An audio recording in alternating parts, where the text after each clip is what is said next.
तपाईं SBS नेपालीको साथमा हुनुहुन्छ।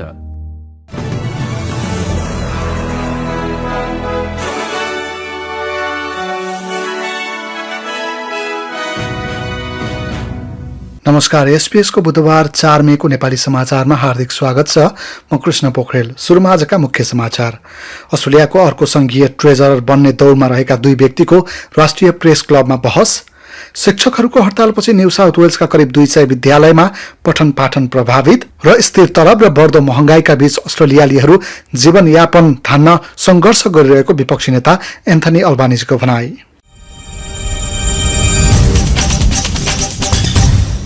नयाँ बन्ने संघीय सरकारमा ट्रेजररको भूमिकामा रहन सक्ने दुई सम्भावित व्यक्ति नेशनल प्रेस क्लबमा आम्ने सामने आएका छन्। वर्तमान संघीय ट्रेजरर जस फ्राइडनबर्ग र लेबरका छाया ट्रेजरर जिम चाल्मर्सलाई पत्रकारहरूको प्रश्नको जवाब दिनुअघि आफ्ना भनाई राख्न 6 मिनेटको समय दिइएको थियो। रिजर्भ बैंकले ब्याज दरमा गरेको परिवर्तन र महँगाई 5.1% मा पुग्दा राजनीतिक दलका दुई सम्भावित ट्रेजरर आम्ने सामने आएका हुन्। लेबरका जिम चाल्मर्सले जीवनयापनको लागतमा परेको दबावलाई कम गर्ने, वृद्धि महँगाई कम गरी अर्थतन्त्रलाई फराकिलो पार्ने बताए। What we are proposing is responsible and meaningful change, not radical change. We know that we can't undo all of the damage done over almost a decade in one budget or indeed even in one term. But Australians are asking for better than this. Their government at the same time just promises them more of the same. But more of the same government means more of the same punishing combination of skyrocketing costs of living and falling real wages. यता वर्तमान treasurer जस फ्राइडनबर्गले भने महामारीको छड्काबीच देशको अर्थतन्त्रलाई अगाडि बढाउने प्रमाणित गरेको भन्दै भविष्यका लागि बलियो योजना रहेको बताए। This is the choice. The coalition under Prime Minister Scott Morrison, who's delivered a budget, who's held a Treasury portfolio, and Anthony Albanese, who's never delivered a budget, never held a Treasury portfolio, doesn't know what the cash rate is, doesn't know the unemployment rate. That's the clear choice for 26 million Australians. Morrison सरकारले सम्पत्तिहरूबाट आय निर्धारण गर्न प्रयोग गरिने दरलाई स्थिर राख्ने भएको छ। सरकारले सामाजिक सुरक्षा भत्ता प्राप्तकर्तालाई सम्पत्तिहरूबाट हुने आयको दरलाई 2 वर्षका लागि स्थिर बनाउने घोषणा गरेको हो। प्रधानमन्त्री स्कट मरिसनले वृद्ध पेन्सनर र अन्य मानिसहरूले पाउँदै गरेको भत्तामा कमी नआउने स्पष्ट पारेका छन्। This will benefit around 890,000 Australians, including 450,000 aged pensioners. Now, this goes in addition to the changes we've made to the Commonwealth Seniors Health Card, which will see 50,000 largely self-funded retirees, those potentially on part pensions, be able to access these supports of the Commonwealth Seniors Health Card. Deeming rate भनेको कुनै व्यक्तिले आफ्नो आर्थिक सम्पत्तिहरूबाट आर्जन गर्न सक्ने सम्भावित आयको सरकारले लागू गर्ने दर हो। यो दर व्यक्तिको आय गणना गर्न प्रयोग गरिन्छ र यसले सेवानिवृत्त व्यक्तिद्वारा कति पेन्सन प्राप्त गर्छ भन्ने कुरालाई प्रभावित गर्न सक्दछ। यसबाट करिब 8,85,000 मानिस लाभान्वित हुने बताइएको छ। विपक्षी नेता एन्थनी अल्बानीजीले स्थिर तलब र बढ्दो महँगाईका बीच अस्ट्रेलियालीहरू जीवनयापन गर्न संघर्ष गरिरहेको बताएका छन्। रिजर्भ बैंकले ब्याज दर बढाएको भोलिपल्ट लिबरल नियन्त्रित मेलबर्नको चिज होल्समा बोल्दै अल्बानीजीले मोरिसन सरकारको आलोचना गरेका हुन्। बढेको ब्याज दरको असर काम गरेर खाने मानिसहरूलाई परेको पनि उनले बताएका छन्। There is a cost of living crisis under Scott Morrison. The combination of low wage growth, rising inflation and rising interest rates is putting real pressure on working families in the suburbs and the regional towns of Australia. And Scott Morrison seems to think that people have got it easy in this country. Scott Morrison has an excuse for everything and a plan for nothing. प्रधानमन्त्री Scott Morrison new south वेल्सको भ्रष्टाचार विरोधी आयोगका बारेमा आफ्नो टिप्पणीमा अडिग रहेका छन्। प्रधानमन्त्री मरिसनले भ्रष्टाचार विरुद्धको स्वतन्त्र आयोग राष्ट्रिय निकायका रूपमा संघीय लेभलमा उपयुक्त मोडेल नभएको भन्दै यसलाई कंगारू अदालतको संज्ञा दिएका थिए, जसमा उनले विरोध खेप्नु परेको थियो। न्यू साउथ वेल्सका आइक्याकका आयुक्त स्टिफन रुस्टनले यसै हप्ता प्रधानमन्त्रीलाई इंकित गर्दै यस्ता टिप्पणीकर्ताहरू मूर्ख भएको र यसमा कुनै पनि सत्यता नरहेको प्रतिक्रिया जनाएका थिए। प्रधानमन्त्रीले उक्त आलोचनालाई खारेज गरिदिएको बताएका छन्। I stand by what I've said about why I don't think that model is a good model for the federal jurisdiction. He can say whatever he likes. He can say whatever he likes. I'm not easily offended. I think you've learnt that about me. I'm quite resilient when it comes to those. He's free to disagree with me if he wishes. I just don't think that their model is the right model at a federal level. New South वेल्सका करिब 200 विद्यालयका शिक्षक राम्रो तलब र कामको बोझलाई कम गर्नुपर्ने मागसहित हडतालमा उत्रिएका छन्। सिडनीको हाइड पार्कबाट र्याली गर्दै हजारौं शिक्षकहरूले राज्यको संसद भवन अगाडि भेला भएका थिए। उनीहरूले अतिरिक्त योजनाका लागि 2 घण्टाको समय र 5 देखि 7.5% सम्मको तलब वृद्धिको माग गर्दै हडताल गरेका हुन्। न्यू साउथ वेल्सका रिजनल क्षेत्र डब्बो, टारी, वगावगा लगायतका स्थानमा पनि र्यालीहरू आयोजना भएका छन्। न्यू साउथ वेल्सकी शिक्षा मन्त्री सेरा मिसेलले 9 रेडियोसँग कुरा गर्दै स्कुल हडतालका कारण विद्यार्थी र अभिभावकलाई परेको असर निकै निराशाजनक भएको प्रतिक्रिया दिइन्। It's disappointing, there seems to be a determination. They are hell-bent on disruption and this industrial action. The strike is happening today. The walkouts are continuing when government MPs visit schools. The refusal to enact any new policies which actually has students at the centre. They seem to be just hell-bent on this disruption for kids. It's incredibly frustrating, but we will continue to work in good faith. I want to get a fair and reasonable outcome here. अब खेल सम्बन्धी समाचार। Novak जोकोभिच Madrid ओपनको तेस्रो चरणमा प्रवेश गरेका छन्। विश्व नम्बर 1 खेलाडीले फ्रान्सेली खेलाडी गेल मोनफिल्ड्सलाई 6-2, 6-3 को सेटमा पराजित गर्दै तेस्रो राउन्डमा प्रवेश गरेका हुन्। जोकोभिचको प्रदर्शन उत्कृष्ट नरहे तापनि मोनफिल्ड्सको गल्तीहरूका कारण उनले खेलमा गति लिएका थिए। मोनफिल्ड्सका लागि जोकोभिचसँगको यो 18औं हार हो। सर्बियाली खेलाडीले अब इङ्ग्लिस खेलाडी एन्डी मुरेसँग प्रतिस्पर्धा गर्नेछन्। अब भोलि बिहीबारको मौसम सम्बन्धी विवरण। भोलि पर्थमा घाम लाग्ने र 22 डिग्री, एडिलेडमा वर्षाको सम्भावना सहित 15 डिग्री, मेलबर्नमा वर्षामा वृद्धि हुँदै जाने र 15 डिग्री, होबार्टमा वर्षा र 14 डिग्री, क्यानबेरामा वर्षाको सम्भावना सहित 15 डिग्री, उलङ्गनमा केही बेर वर्षा र 21 डिग्री, सिडनीमा वर्षा र 23 डिग्री, न्यूक्यासलमा वर्षा र 25 डिग्री, ब्रिस्बेनमा वर्षामा वृद्धि हुँदै जाने र 27 डिग्री, केन्समा आंशिक बादल र 30 डिग्री र डार्बिनमा भने अधिकांश समय घाम लाग्ने र 35 डिग्री अधिकतम तापक्रम। हस्त यसका साथै आजको SBS समाचार यति नै।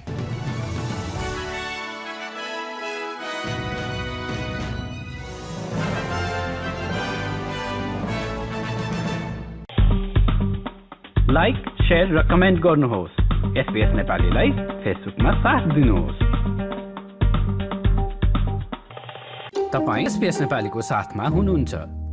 11 वर्षपछि पहिलो पटक रिजर्भ बैंकले आफ्नो ब्याज दरमा वृद्धि गर्ने निर्णयले मोर्गेज तिरिरहेका लाखौं मानिसलाई प्रत्यक्ष प्रभाव पार्ने भएको छ।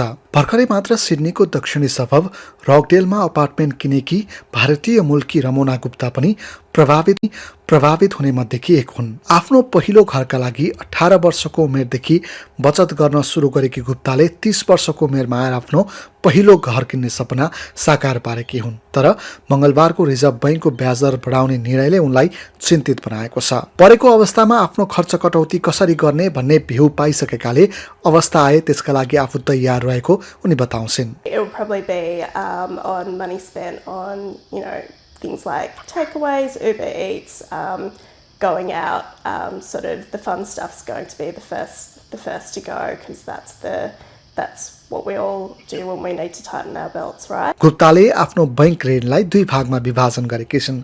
लगभग आधा ऋण अर्थात् 2,36,000 उनले निश्चित ब्याज दरमा राखेकी छिन् भने 2,33,000 को अर्को ऋणलाई उनले भेरिएबल रेटमा राखेकी छिन्।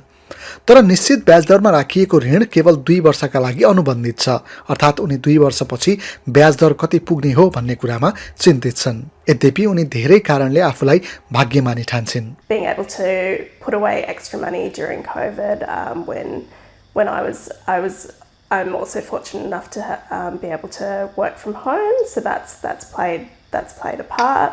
रिजर्भ बैंकको ब्याज दरलाई कमनवेल्थ, एनजेड, वेस्टप्याक, न्याब जस्ता बैंकले पारित गरिसकेका छन्।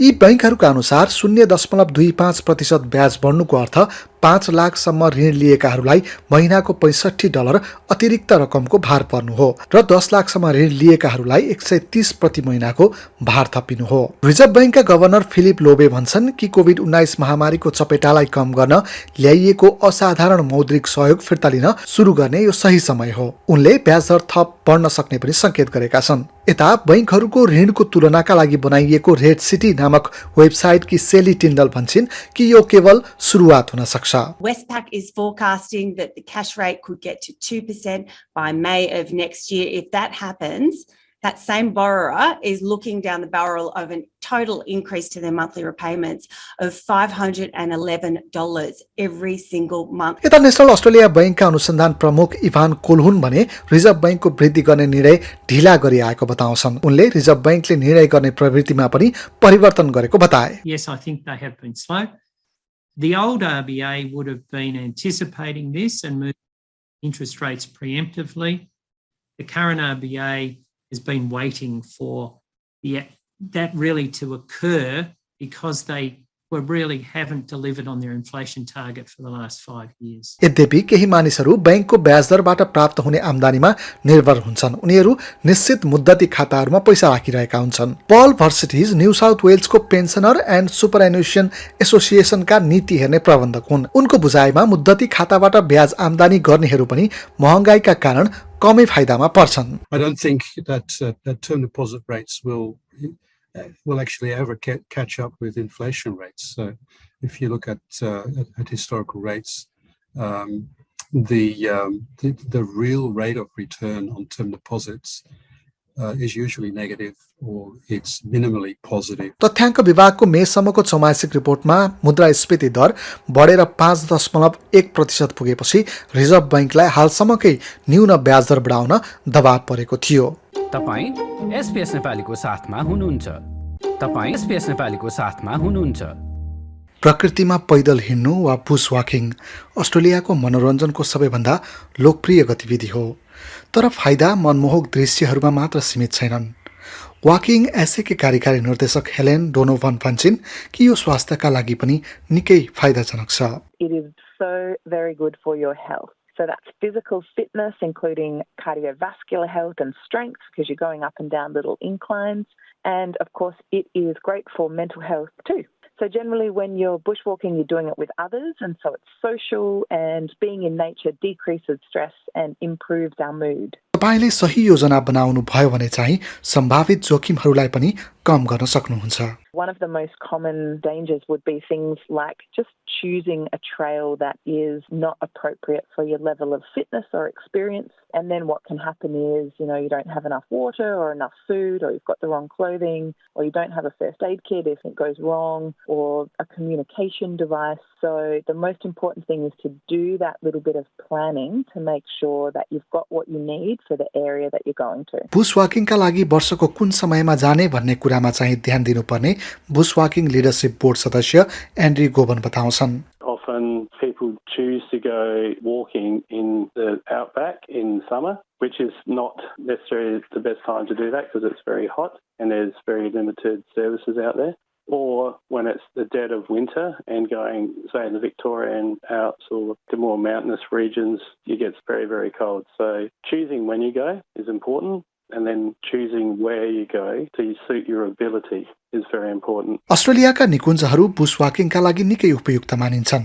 अस्ट्रेलियामा 500 भन्दा बढी निकुञ्जहरू छन् र यी तटवर्ती गहिरो क्षेत्रदेखि माथिसम्म फैलिएका छन् र आकारमा यी निकै ठूला छन्। नर्दर्न टेरिटरीमा रहेको कुकुडु राष्ट्रिय निकुञ्ज 20,000 वर्गमिटरको क्षेत्रफलमा फैलिएको छ। एन्ड्रु गोबन भन्छन् कि आफूले चाहेको क्षेत्रको अन्वेषण गर्न उक्त क्षेत्रको आकार, त्यहाँका शर्तहरू र आफ्नो क्षमतामा विशेष ध्यान राख्नुपर्दछ। Many national parks have very good maps, so look at where you might go. There's a national rating for difficulty of tracks. That's a really good start for planning out what you think you might be capable of doing. यस्ता क्षेत्रहरूका बारेमा अध्ययन गर्नका लागि अनलाइनमा पनि थुप्रै सामग्रीहरू राखिएका हुन्छन्। अझै बुश वाकिङ नामक वेबसाइटमा हिँड्नका लागि बनाइएका ट्र्याकहरूको सूची छ। नयाँ बाटाहरू र अहिले ती कस्ता छन् भन्ने जानकारी पनि तपाईले यसै मार्फत पाउन सक्नुहुन्छ। आफ्नो योजना बनिसकेपछि भने तपाईले अरूलाई पनि जानकारी गराउनु पर्दछ। Make sure you let someone know where you're going, when you're going to be there, when you're expected to be back, and your contact details. Quite often parks will require that. Check in if you're going on a walk that goes for a few days.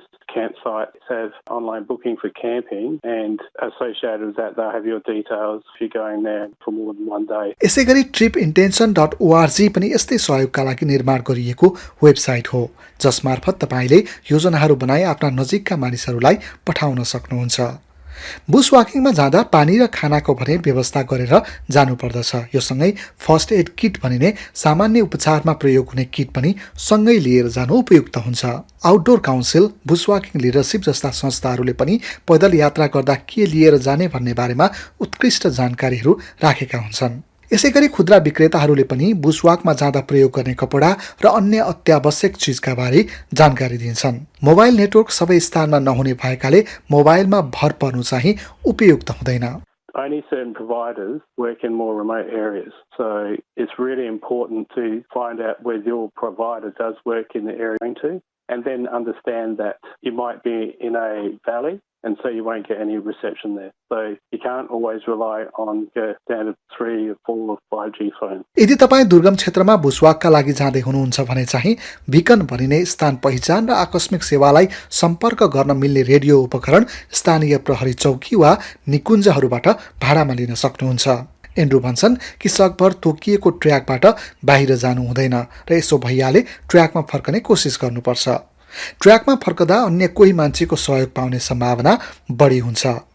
Quite often people do go walking and aren't really thinking about all the possible things that can go wrong. People do fall over, people do get lost, and having at least one other person there is crucial to support anyone being able to get help if an incident occurs. Andrew बुशवाकमा एक्लै नजान पनि सुझाव दिन्छन्। Helen डोनोभन भन्छन् कि बुशवाकिङका लागि स्थानीय क्लबहरू बनाइएका हुन्छन्। यस्ता क्लबहरूमा आफूलाई सामेल गराउन उनी सुझाव दिन्छन्।